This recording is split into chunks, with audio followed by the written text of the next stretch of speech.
दोस्तों good morning. स्वागत है एक बार फिर से आप सभी का सलोनी क्वेस्ट में। साथियों, आज है 28 जून और आज की वीडियो में हम लोग बात करेंगे 28 जून 2025 के most important daily current affairs के क्वेश्चन के बारे में। पूरी वीडियो ध्यान से देखिएगा। पूरी वीडियो डिटेल से आपको समझाई गई है। अगर वीडियो पसंद आएगी तो उसे लाइक, शेयर और चैनल को सब्सक्राइब जरूर करना। सबसे पहले जैसा कि स्टार्ट करते हैं हमारा रोजाना की तरह, हमारा आज का पहला क्वेश्चन है। चलिए पहले क्वेश्चन पर आते हैं। हाल ही में किस देश के एससीओ ज्वाइंट स्टेटमेंट पर साइन करने से इनकार किया? मतलब कौन सा देश है जिसने ज्वाइंट स्टेटमेंट पर साइन करने से मना कर दिया है? तो दोस्तों, भारत ने अभी एससीओ समिट में, एससीओ के अभी रक्षा मंत्रियों की समिट थी, उस पर ज्वाइंट स्टेटमेंट जो आना था ना, उस पर सिग्नेचर करने से मना कर दिया। क्यों मना किया? अब इस पर हम बता दें आपको कि ये मतलब कल क्यों मना किया गया था। इसको मना किया है, एससीओ की ज्वाइंट समिट हो रही थी, हमारे भारत ने साइन करने से मना किया हुआ है। दिक्कत ये हुई है कि रक्षा मंत्री राजनाथ सिंह जी वहां गए हुए थे। अब इसमें जब ज्वाइंट स्टेटमेंट जो होता है ना, क्या होता है कि कोई समिट होती है, जिन जिन मुद्दों पर जो चर्चा होती है उसके बाद एक ज्वाइंट स्टेटमेंट आता है कि हम लोग सब लोग मिलजुल कर के इन मुद्दों पर सहमत हुए हैं, तो उसे कहते हैं ज्वाइंट स्टेटमेंट। उसमें बहुत सारे मुद्दे होते हैं। अब उन मुद्दों में पाकिस्तान और चाइना ने कलाबाजी क्या कर दिखाई कि उसमें इन लोगों ने पहलगाम में जो हुआ था आतंकी हमला भारत में जो हुए थे, उनको शामिल नहीं किया, उसको जिक्र ही नहीं किया इसका।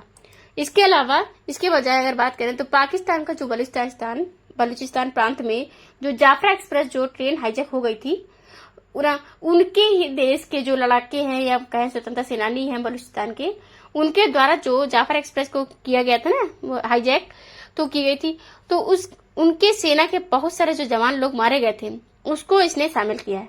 किसने? इसने, पाकिस्तान ने और चाइना ने भी। लेकिन यहीं पर इस डिक्लेरेशन में, ये स्टेटमेंट में पहलगाम में अपना जो भारत में आतंकी हमला हुआ था उसको शामिल नहीं किया गया, जबकि ये सबसे बड़ी घटना है, कोई छोटी मोटी घटना नहीं है। समझ लो, इस सदी की सबसे बड़ी घटना थी वो। क्योंकि आप देखोगे पहलगाम अटैक के बाद में से भारत ने ऑपरेशन सिंदूर किया, उसके बाद 2 न्यूक्लियर कंट्री लड़ रही थी। 4 दिनों तक चला है ये ऑपरेशन। भारत और पाकिस्तान 2 न्यूक्लियर कंट्री हैं और आपको कभी जल्दी नहीं देखने को मिलेगा कि 2 न्यूक्लियर कंट्रीज आपस में लड़ रही हैं, लेकिन ऐसा हुआ। इतनी बड़ी घटना थी ये। पूरा विश्व इस पर नजर बनाए रखा था कि ट्रंप साहब कितनी बार इसको क्रेडिट लेना चाहे थे कि सीज फायर का, लेकिन इतने बड़े मामले का दबा दिया गया यहाँ पर ज्वाइंट स्टेटमेंट में। इसका जिक्र तक नहीं किया गया कि भाई ये मैटर हुआ भी था चाइना और पाकिस्तान के द्वारा। तो इसलिए जो भारत के जो रक्षा मंत्री थे राजनाथ सिंह जी ने कहा कि भाई जब तुम आतंकवाद का समर्थन कर रहे हो, एक प्रकार से गुड टेररिज्म बैड टेररिज्म कर रहे हो, हमेशा पाकिस्तान को डिफेंड कर रहे हो, तो हम ज्वाइंट जो डिक्लेरेशन ये पर ज्वाइंट स्टेटमेंट पर हम सिग्नेचर नहीं करेंगे।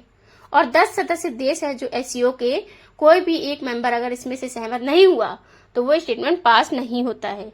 तो यानी ये स्टेटमेंट इस बार एससीओ का पास नहीं हुआ। इसमें ये भारत की सबसे बड़ी उपलब्धि रही। तो देखिए, भारत ने कड़ी आपत्ति जताई इसमें। एससी और रक्षा मंत्री की जो बैठक का आयोजन हुआ था इस बार एससीओ का 25 और 26 जून को चाइना के आहंग किंगदाओ में आयोजित किया गया था। कहां पर? चाइना में ही। 10 सदस्यों ने हिस्सा लिया था। 10 सदस्य देश हैं इसके वर्तमान समय में। एससीओ की अगर बात करें तो 2001 में इसकी स्थापना हुई थी। बीजिंग में हेडक्वार्टर है वर्तमान में। इसके अध्यक्ष हैं चीन में ही इसका हेडक्वार्टर है, जैसा कि अगर बात करें, ठीक है। और क्योंकि जो अध्यक्षता इस बार की है तो वो भी चीन ने ही की है, क्योंकि वहीं पर आयोजन हो रहा है। 10 सदस्यों में सबसे जो 5 सदस्यों ने इसकी स्थापना की थी पहले, 6 सदस्यों ने, जिसमें चीन था, किर्गिस्तान था, उज्बेकिस्तान, कजाकिस्तान, रूस और ताजिकिस्तान था। लेकिन उसके बाद क्या हुआ? 2017 में भारत मिल गया, पाकिस्तान को भी जोड़ दिया गया और फिर 2023 में ईरान को जोड़ा गया, 2024 में अभी बेलारूस को भी जोड़ा गया है। अब इसमें टोटल सदस्य कितने हो गए हैं? 10 हो गए हैं। ये आपको याद रहेगा। S&P ग्लोबल रेटिंग के अनुसार वित्त वर्ष 2025-26 के लिए भारत की जो जीडीपी वृद्धि दर के अनुमान को बढ़ाकर कितने प्रतिशत किया गया है?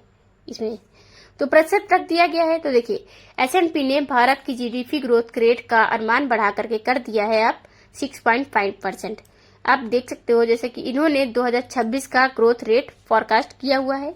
तो 6.5% इस पर है, ये इन्होंने बताया हुआ है कि भाई मानसून और मौद्रिक नीति में जो नरमी आना इसकी वजह है। तो जीडीपी जो ग्रोथ रेट बढ़ा दिए हैं, जीडीपी क्या होता है, कई बार जैसे हम आपको बताए हुए हैं कि ग्रॉस डोमेस्टिक प्रोडक्ट, सकल घरेलू उत्पाद किसी एक देश में किसी एक वित्तीय वर्ष आप समझते हो कौन सा होता है, जो 1 अप्रैल से लेकर 31 मार्च, इसे वित्तीय वर्ष कहते हैं। इससे अंतर्गत जितनी भी सेवाओं का और उत्पादन का मतलब उत्पादों का उत्पादन होता है, जैसे कोई प्रोडक्ट बनाया जाता है, उसे ही कहते हैं। उस देश की जीडीपी जो ग्रॉस डोमेस्टिक प्रोडक्ट, अब वो प्रतिवर्ष किस दर से बढ़ रही है, इसी को कहते हैं ग्रॉस डोमेस्टिक प्रोडक्ट का, यानी जीडीपी का वृद्धि दर, ग्रोथ रेट किस रेट से वो बढ़ रही है, ये इसी ग्रोथ रेट का अनुमान ये लोग लगाते हैं। तो इनका कहना ये है कि वित्तीय वर्ष 2025-26 में भारत की जो ग्रोथ रेट है वो 6.5% होने वाली है। बात समझ में आ गई होगी आपको। अगला क्वेश्चन, 26 जून 2025 को शुभांशु शुक्ला अंतर्राष्ट्रीय अंतरिक्ष स्टेशन मतलब ISS पर जाने वाले पहली भारतीय बने। ये किस मिशन के जरिए वहां पर पहुंचे हैं? तो ये भारतीय हैं जैसा कि आपको पता है, और ये किस मिशन के जरिए वहां पर पहुंचे हैं? तो साथियों, शुभांशु शुक्ला ने ऐतिहासिक उपलब्धि दर्ज करते हुए 31 सालों के बाद किसी भारतीय के द्वारा अंतरिक्ष यात्रा कही और एक्जिम 4 मिशन के साथ ये तहत हुआ है अंतरिक्ष स्टेशन पर। ध्यान रहे 41 साल बाद पहुंचने वाले भारतीय बने हैं ये कौन है बने हैं? अब राकेश शर्मा क्योंकि 1984 में गए हुए थे, अब 1984 में चूंकि क्या है कि जैसे कि ISS था नहीं, क्या था, ये जो इंटरनेशनल अंतरिक्ष स्टेशन है तब था नहीं 1984 में, ये तो स्थापना इसकी 1998 में हुई थी, स्टेशन था ही नहीं। लेकिन अब अगर अंतरिक्ष स्पेस स्टेशन की बात की जाए कि यहाँ पर कौन गया है भारतीय पहला, तो अभी इस पर जैसे हम आपको बता दें कि ये पहले बन गए हैं हमारे भारत के कौन, शुभांशु शुक्ला भारतीय हैं। इंटरनेशनल स्पेस स्टेशन पर जाने वाले पहले भारतीय हैं और अंतरिक्ष में जाने वाले दूसरे भारतीय हैं। इस चीज को हम क्लियर कर दें तो दिमाग में कॉन्सेप्ट, क्योंकि मैंने आपको जैसे बताया है कि 1984 में जब राकेश शर्मा गए थे तो मेजर राकेश शर्मा तब ISS था ही नहीं, तो वो अंतरिक्ष की यात्रा गए थे, करके चले आए थे। तब सोवियत संघ का रॉकेट था सोयूज, उसके थ्रू गए थे राकेश शर्मा जी। बाकी पूरे डिटेल हम आपको बताएं कि ये क्या होता है, इसमें करने के लिए क्या है। ये जैसे कि शुभांशु शुक्ला जी गए हैं कहाँ, अंतरिक्ष स्पेस स्टेशन, ये आपको बताएं इसमें। तो 26 जून 2025 को ये गए थे, ठीक है, 26 जून 2025 को वो आपको बता दें। अब यहीं पर जैसे कि हम बता दें आपको, पृथ्वी के कब लॉन्च हुआ था, ये 25 जून को लॉन्च किया गया 2025 को, 25 जून को। जैसे मिशन का नाम क्या था, एक्जिम 4। ये मिशन 26 जून 2025 को 4:01 PM पर पहुंचा, 28 घंटे की यात्रा करके लॉन्च किया गया था। अब 25 जून 2025 को 12:01 पर कहां से, कनेडी स्पेस सेंटर से, ये कनेडी स्पेस सेंटर से, जो कि कहां पर है, ये है कहां पर, फ्लोरिडा में है, अमेरिका में है, मतलब फ्लोरिडा में है। जो जॉर्ज F कैनेडी थे, अमेरिकी की राष्ट्रपति जो गोलीबार की जिनकी हत्या हुई थी, उनके नाम पर ये स्पेस स्टेशन रखा गया है। फाल्कन N रॉकेट कौन सा था, फाल्कन N था, स्पेस एक्स का था, जिसके थ्रू इनको भेजा गया है। रॉकेट का नाम, जिस अंतरिक्ष यान में ये बैठे थे उस अंतरिक्ष यान का जो नाम है वो ड्रैगन, जिस एजेंसी के द्वारा ये भेजे गए थे, जिसका मिशन है ये पूरा वो है Exim 4 space mission, Exim space है। इसीलिए जो इस मिशन का नाम है एक्जिम 4 मिशन रखा गया है, मतलब इसी एक्जिम स्पेस कंपनी का यह मिशन है। बात समझ में आई होगी। शुभांशु शुक्ला के साथ 3 और एस्ट्रोनॉट गए हैं, जिसमें कौन है, स्लेवेस उजानास्की जो कि पोलैंड के हैं, वहीं पर पैगी वेटसन USA अमेरिका की हैं, टिबोर कापू हंगरी के हैं, और एक महिला और है, जैसे कि 3 पुरुष, जैसे कि एक महिला 3 पुरुष 4 लोग टोटल गए हो वहां पर। कब तक रहेंगे, 14 दिनों तक रहेंगे वहां पर, रहेंगे किसके लिए, 14 दिनों तक के लिए रहेंगे। इंटरनेशनल स्पेस स्टेशन अंतरिक्ष में एक स्पेस स्टेशन है। 28,000 किलोमीटर प्रति घंटे की रफ्तार से, अगर टू बी प्राइस मतलब बात करें तो ये 27,580 किलोमीटर पर आवर की रफ्तार से पृथ्वी का चक्कर लगा रहा है। लोअर अर्थ ऑर्बिट में 400 किलोमीटर की ऊंचाई पर। इससे ज्यादा जानकारी नहीं पूछी जाएगी आपको। अगला क्वेश्चन, जून 2025 में किस रेलवे जोन ने रथ यात्रा 2025 के लिए ई-कोर यात्रा मोबाइल ऐप लॉन्च किया? तो ई-कोर यात्रा या ई-कोर मोबाइल यात्रा ऐप कहे इसे लॉन्च किया है ईस्ट कोस्ट रेलवे ने। अब आप ईस्ट कोस्ट रेलवे देखो, इसी को शॉर्ट फॉर्म में अगर ऐसे लिख सकते हो कि नहीं, ई से ईस्ट, कोस्ट को अगर बात करें तो अगर CO लिख दे तो कोस्ट, और रेलवे को अगर R लिख दे तो ये हो गया, क्या हुआ, इकोर। ठीक है, यही इकोर जो इको यात्रा मोबाइल ऐप लॉन्च किया गया है। अब यात्रा का ही नाम रखा गया है यहाँ पर। यात्रा ये कहाँ की है, जगन्नाथपुरी यात्रा से संबंधित है। जगन्नाथपुरी यात्रा ये शुरू होने वाली है और ये प्रसिद्ध ओशा के जगन्नाथपुरी मंदिर से निकलती हुई है रथ यात्रा है। भगवान जगन्नाथ जी की रथ यात्रा निकलती है। तो अब इसी की यात्रा के जो मैनेजमेंट के लिए ये इकोर यात्रा ऐप लॉन्च किया गया है। यात्रियों को सुविधाजनक सुविधाएं प्रोवाइड करने के लिए, भीड़ भाड़ से बचने के लिए और उनके सही से लोकेट करने के लिए, जैसे कि जब हुआ था आयोजन तो वहां पर भी ऐसे ही, मतलब वहां पर एप्स वगैरह लॉन्च किए जाने थे कि ऐसे ही ट्रेन कहाँ से मिलेगी, लाइव इन्फॉर्मेशन कहाँ की है, क्या है, वहां पे लॉन्चिंग क्या है, टिकट काउंटर कहाँ है और ट्रांसपोर्ट कहाँ से मिलेंगे, सब कुछ इसमें सुविधाएं रहेंगी इस ऐप में। तो लाखों श्रद्धालुओं को जुटने में ध्यान रखते हुए ये डिजाइन किया गया है। इसमें ध्यान रखते हैं कि डिजाइन जो कि ईस्ट कोस्ट रेलवे के द्वारा ये किया गया है। तो जैसे कि तो रेलवे सेवाएं, आवास, यात्री सुविधाओं का संपूर्ण जानकारी यहाँ मिलेगा। कौन कौन से ऐप पिछले दिनों में आए हैं, चर्चे में अगर रहे हैं, तो जैसे डिपो दर्पण अन्य मित्र, ये अन्य सहायता भारत सरकार ने लॉन्च किया है। अब सचेत app national disaster management authority NDMA के द्वारा लॉन्च की गई है। ई सेहत ऐप ये पूछा जाएगा, जम्मू कश्मीर ने लॉन्च किया था। भागीरथी मोबाइल ऐप ये था, उत्तराखंड राज्य ने, सरकार ने, मतलब भागीरथी नदी उत्तराखंड में है तो वहां से आप याद कर सकते हो उसको। PMIS मोबाइल ऐप वित्त मंत्री ने लॉन्च किया था। राइस ऐप उत्तर प्रदेश सरकार ने लॉन्च किया है, इंपॉर्टेंट है। आधार सुशासन पोर्टल इलेक्ट्रॉनिक्स और सूचना प्रौद्योगिकी मंत्रालय के द्वारा आई स्पॉट पोस्टल, ये सेबी के द्वारा। भारतीय रेलवे ने स्वर रेल ऐप लॉन्च किया है और भारत रणभूमि दर्शन ऐप जो है भारत सरकार ने लॉन्च किया। अब अगला में राज्य का पहला परमाणु ऊर्जा संयंत्र स्थापित करने की घोषणा हुई है। किस राज्य में?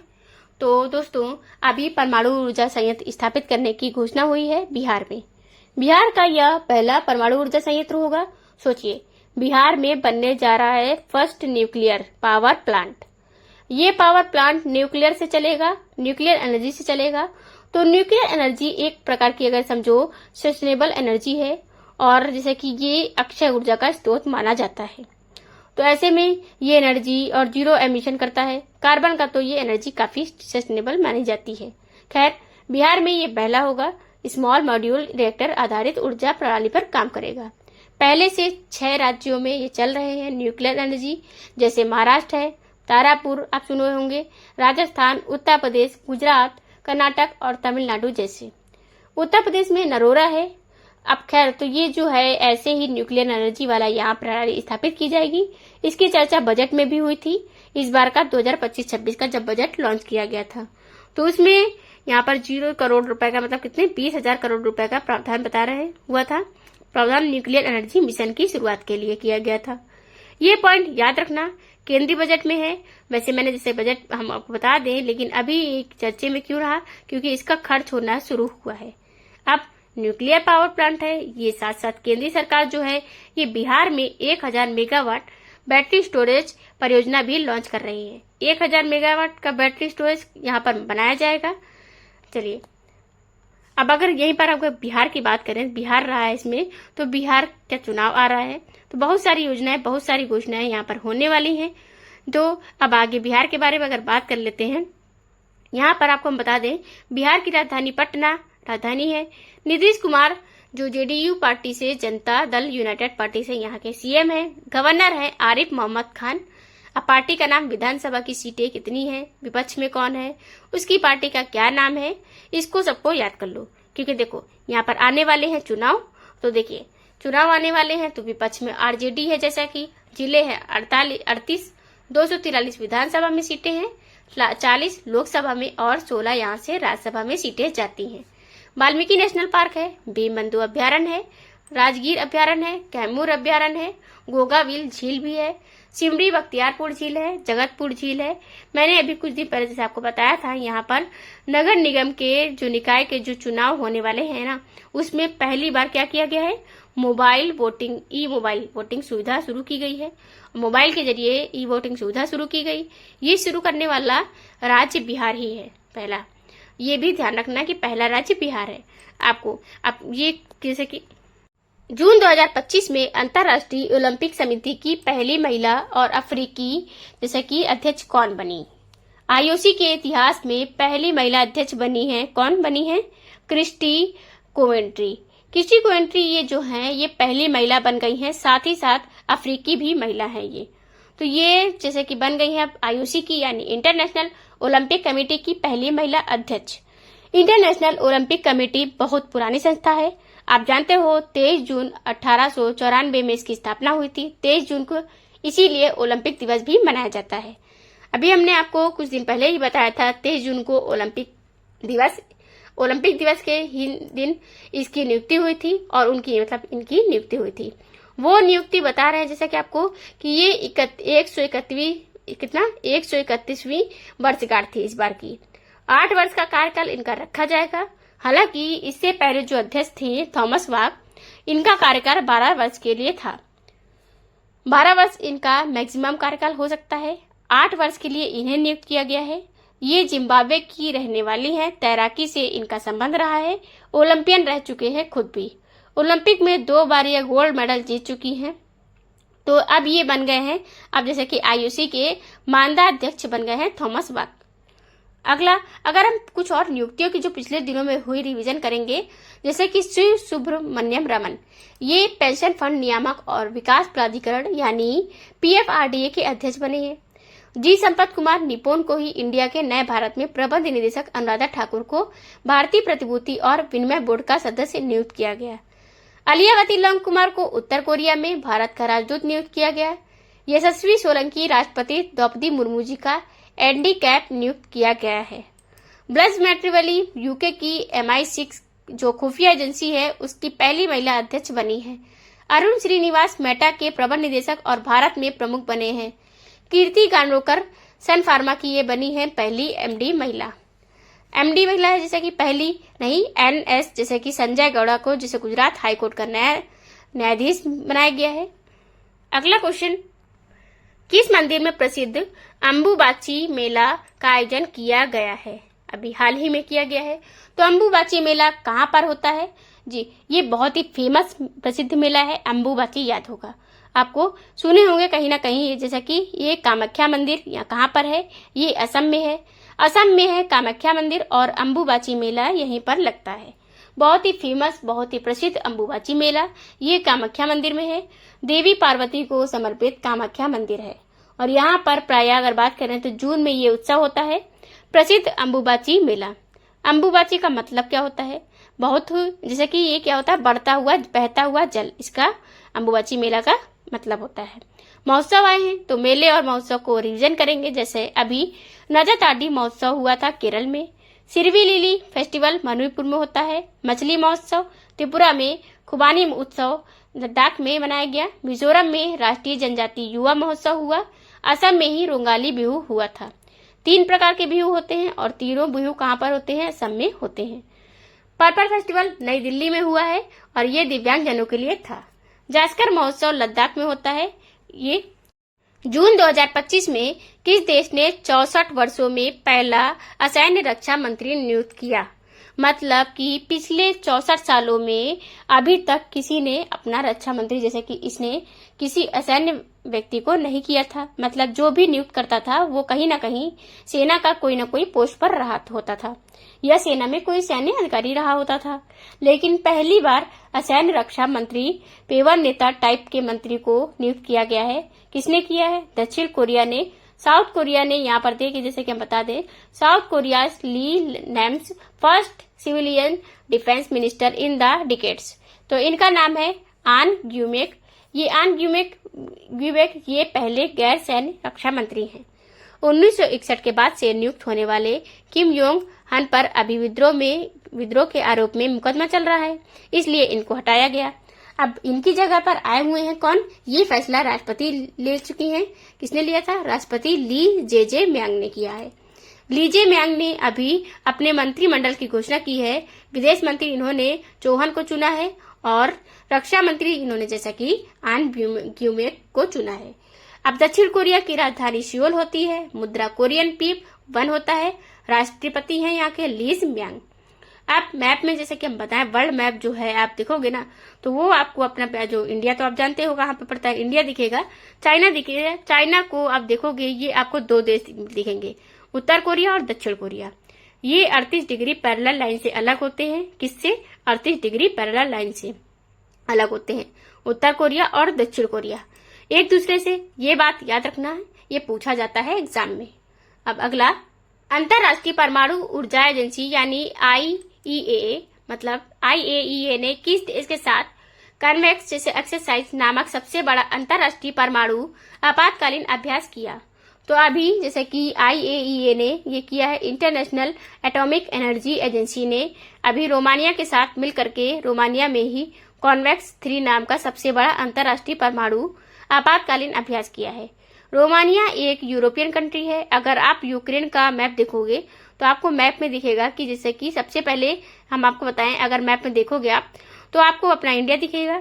इंडिया के ऊपर देखोगे तो सबसे बड़ा देश है जैसे रूस होता है। रूस के बाद ये यूक्रेन मिलेगा आपको। यूक्रेन के बगल में ही आपको दिख जाएगा रोमानिया। तो इसी रोमानिया कंट्री में हो रहा है ये एक्सरसाइज। तो ये एक यूरोपियन कंट्री है। इधर आपको तुर्की वगैरह दिख जाएगा। अब इस एक्सरसाइज में, क्योंकि ये बहुत लंबा भी एक्सरसाइज है, 36 घंटे का लंबा एक्सरसाइज है, लगातार चलेगा। यहाँ पर कानोवोडा न्यूक्लियर पावर प्लांट में एक ये एक्सरसाइज होगा। ये एक्सरसाइज क्यों की जा रही है? मान लो अगर कोई फ्यूचर में न्यूक्लियर जैसे कि न्यूक्लियर पावर प्लांट पर कोई अटैक कर देता है तो उस दौरान क्या कैसे कोई न्यूक्लियर लीकेज ना होने पाए, या क्योंकि अगर रेडियो एक्टिविटी फैलती है तो उससे भी बड़े नुकसान होते हैं, बड़ा घातक होता है। तो रेडियो एक्टिविटी फैलती जो है, सबसे पहले IAEA को बुलाया जाता है, इंटरनेशनल एटॉमिक एनर्जी एजेंसी को ही बुलाया जाता है। तो आप भैया और बोरियम लेकर के मतलब आओ और इस पर छिड़काव करो, नहीं तो इसलिए यहाँ पर ऐसा स्थिति कभी ना आए। अगर ऐसी स्थिति आ जाती है तो कैसे बचा जाए, कैसे निपटा जाए, इसके लिए ये एक्सरसाइज किया जाता है रोमानिया के कॉन्वेक्स इंटू 3 एक्सरसाइज में। मेजबानी कहाँ हो रही? रोमानिया ने ही की है। 2005 के बाद पहली बार है जब ये कर रहा है। 2005 से 20 साल बाद ये एक्सरसाइज कर रहा है। कॉनबेरा न्यूक्लियर पावर प्लांट रोमानिया का एकमात्र परमाणु ऊर्जा संयंत्र है, इकलौता परमाणु ऊर्जा संयंत्र। अगर आपको याद हो, नरोरा को भी मैंने आपको जिक्र किया था, उत्तर प्रदेश में है। तो ये ऑपरेशन सिंदूर चल रहा था, उस दौरान ये भी ड्रोन अटैक्स हो रहे थे या मिसाइल अटैक किए जा रहे थे। तो नरोरा पावर प्लांट को यहाँ पर छिपाने की बात की जा रही थी। न्यूज में चल भी रहा था ये, क्यों वो लोग न्यूक्लियर पावर प्लांट पर अटैक कर सकते थे, वहां पर करते तो रेडिएशन फैलने का खतरा हो सकता था। इसीलिए ऐसे युद्ध जैसी परिस्थितियों में न्यूक्लियर पावर प्लांट वगैरह जो बचाए जाते हैं, सेव किए जाते हैं। खैर, कॉन्वेक्स अभ्यास 3 स्तरों पे होता है, कॉन्वेक्स 2 और कॉन्वेक्स 3। ये जो होता है ये फुल स्केल पर होता है। अंतरराष्ट्रीय अभ्यास सबसे जटिल होता है, सबसे बड़ा होता है। क्लियर? आपको ये बाकी जैसे कि आपको समझ में आ गया होगा, रोमानिया आपको इसे मैंने बता दिया है। अब अगला क्वेश्चन है, जून 2025 में साहित्य के लिए दिया जाने वाला कौन सा पुरस्कार बंद कर दिया गया? साहित्य के लिए दिया जाने वाला सबसे महंगा पुरस्कार कहा जाता है था साहित्य का JCB पुरस्कार या JCB साहित्य पुरस्कार। इसे अब बंद कर दिया गया है। यह सबसे महंगा प्राइज कहा जाता था। रुपए 25 लाख रुपए मिलते थे विजेता को। ये साहित्य के लिए दिया जाता था जैसा कि, और साहित्य के क्षेत्र के लिए दिया जाता था, लेखकों को दिया जाता था। लेकिन अब इसे बंद कर दिया गया है। इसे भारत का सबसे अमीर पुरस्कार के नाम से भी जाना जाता था। वो 7 संस्करण तो इसके एक्चुअली हो चुके हैं, सक्सेसफुली हुए थे। अब 8वां संस्करण इसका नहीं दिया जाएगा। मतलब ये जो प्रोवाइडर थे, जो देते थे, जो ग्रुप था JCB इंडिया कंपनी, इन्होंने कहा बस अब हम नहीं दे पाएंगे। 25-25 लाख हर महीने मतलब हर साल देना पड़ता है। और जिसके लिए ये सोचे थे टाटा बिरला जैसे देते हैं ना, के बिरला फाउंडेशन के द्वारा सरस्वती पुरस्कार, व्यास सम्मान पुरस्कार और भी बहुत पुरस्कार दिए जाते हैं। ऐसे ही टाटा के द्वारा ही जैसे सारे पुरस्कार दिए जाते हैं जो ज्यादातर। तो ऐसे इन्होंने सोचा क्या था कि हम भी चलाएंगे बढ़िया से और सबसे महंगा पुरस्कार देंगे, तो क्या पता हमारी ख्याति बढ़ जाए। लेकिन कुछ ऐसा होता नहीं दिखा इन्हें, तो इन्होंने कहा अब भैया हम बंद करते हैं। 2018 में ही शुरू किया गया था और अब इसे बंद कर दिया गया है। जैसे कि इस बार कब बंद किया, मतलब अब इन्होंने बोल दिया हम नहीं दे पाएंगे। अब से ये जो जेसीबी साहित्य पुरस्कार है इसको बंद कर दिया गया है। अगला क्वेश्चन है जैसा कि उत्तर प्रदेश के वाराणसी में आयोजित 25वीं मध्य क्षेत्रीय परिषद की बैठक की अध्यक्षता किसने की है? तो उत्तर प्रदेश के वाराणसी जिले में आयोजित किया गया है 25वीं मध्य क्षेत्रीय परिषद की बैठक। इसकी अध्यक्षता की है गृह मंत्री अमित शाह जी ने। ये 25वीं सेंट्रल जोनल काउंसिल थी। इसमें जो मध्य के जो राज्य है ना, मध्यवर्ती राज्य में जैसे कि तो राज्य के जैसे आपको उत्तर प्रदेश हो गया, उत्तराखंड हो गया, मध्य प्रदेश हो गया, छत्तीसगढ़ हो गया, इनके मुख्यमंत्रियों ने हिस्सा लिया है। यह मध्य क्षेत्र है, भारत में मध्य क्षेत्रीय एरिया है। तो जो मध्य क्षेत्र एरिया है यहाँ के मुख्यमंत्रियों के बीच में बैठक हुई कि मध्य क्षेत्रीय बैठक की अवसर होती रहती है। इसमें सामंजस्य बनाए रखने के लिए उत्तर भारत में या मध्य भारत में कह सकते हो, सामंजस्य बनाए रखने के लिए 2014 और 2025 के बीच बैठकें जैसे हुई और 33 अस्थायी सदस्य की मतलब स्थायी समितियों की बैठक हुई है इसमें। जबकि 2014 से तब केवल 11% बैठक समिति अस्थायी सदस्यों की समिति की बैठक हुई थी। यह मध्य क्षेत्रीय परिषद एकमात्र ऐसा निकाय है जिसके सदस्य देशों के बीच कोई विवाद नहीं है। अक्सर आप सुनते हो कई बार राज्यों के बीच में आपसे ही मतलब सीमावर्ती विवाद होते हैं। जैसे आपने मेघालय असम के बीच में देखा था, असम और मणिपुर और कई भी राज्यों के बीच में आपस में होते रहते हैं डिस्प्यूट। कुछ लोग कहते हैं कि इतने गांव हमारे हैं तो ये हमारे राज्य में लगता है, तो कुछ कहते हैं कि ये हमारे राज्य में लगता है। लेकिन ये मध्यवर्ती क्षेत्रीय परिषद एक ऐसा इकलौता निकाय है जहां पर आपस में किसी को कोई डाउट नहीं है। चलिए, जैसे कि तो ये थे साथियों आज के टॉप 10 करंट अफेयर के क्वेश्चन। आई होप आपकी वीडियो पसंद आई होगी। अगर वीडियो पसंद आए तो लाइक एंड शेयर जरूर कीजिएगा। चैनल को सब्सक्राइब कर लेना अगर चैनल पर नए आए हो तो। पीडीएफ आपको टेलीग्राम चैनल पर मिल जाएगी।